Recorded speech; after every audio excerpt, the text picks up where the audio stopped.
ఈ మన ఫార్మ్స్ గురించి చెప్పాలి మీకు. ఫార్మ్ 6 అనేది మీకు తెలుసు, కొంతమంది సీనియర్స్ తెలుసు, కొత్తగా వచ్చిన వాళ్ళకి తెలిసి ఉండదు. ఫార్మ్ 6 వచ్చి న్యూ ఓటర్స్ని జాయిన్ చేసుకోవడానికి. 18 ఏళ్ళు దాటిన మన పిల్లలు, మన సింపథైజర్స్ పిల్లలు ఆ బూత్ లెవెల్లో ఎవరున్నారో మీ అందరికీ కూడా అవగాహన ఉంటుంది. ఎలక్షన్ ముందు అడావిడిగా అన్ని యాడ్ చేస్తే అవి దొంగోట్లని డిలీట్ చేసేస్తారు. అందుకే ఎప్పుడు 18 ఏళ్ళు నిండుతాయో అప్పుడు మీరు అప్లై చేసుకొని ఓట్లు తెచ్చుకుంటే అది స్ట్రాంగ్గా అట్లే ఉంటుంది, దాన్ని ఎవరు డిలీట్ చేసేదానికి అవకాశం ఉంటుంది. ఒకేసారి 50-100 చేస్తే అనుమానం వచ్చి ఒకేసారి వాటిని అన్ని కూడా తీసేయటం జరుగుతుంది.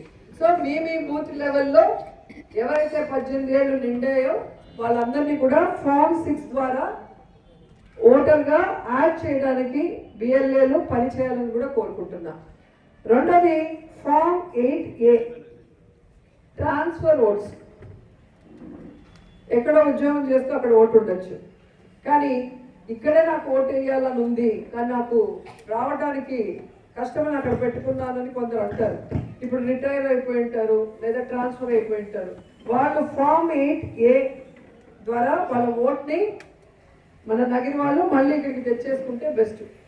అట్లాగే తిరుపతిలో వైఎస్ఆర్సీపీ నగిరి నియోజకవర్గానికి సంబంధించిన ఎవరున్నా దయచేసి మన పార్టీ వాళ్ళు నగిరిలోనే ఓటు పెట్టుకోండి అని చేతులెత్తి నమస్కరిస్తున్నారు.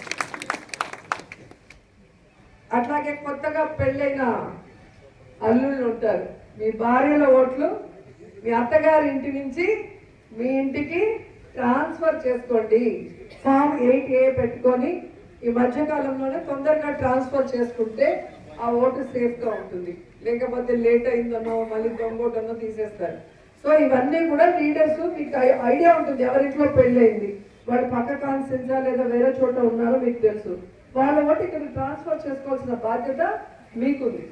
సో నాకు తెలియదు కదా మీ ఊళ్ళో ఎవరికి పెళ్ళయింది, నన్ను పెళ్ళికి పిలిచుంటే నాకు తెలుస్తుంది, అందరూ పిలవరు కదా. సో ఎవరెవరికి పెళ్ళైందో మీకు తెలుసు కాబట్టి మన ఓటర్స్ మన సింపథైజర్స్ అనేది మన బాధ్యతగా మన ఓట్లు మనం ట్రాన్స్ఫర్ చేసుకోవాలి.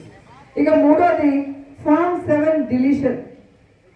మన నియోజకవర్గంలో చాలా మందికి తిరుపతిలో ఓటు ఉంటుంది, పల్లిపట్టులో ఓటు ఉంటుంది, కనకమ్మ సత్రంలో ఓటు ఉంటుంది, బాంబేలో ఉంటుంది, బెంగళూరులో ఉంటుంది, తిరుపతిలో ఉంటుంది.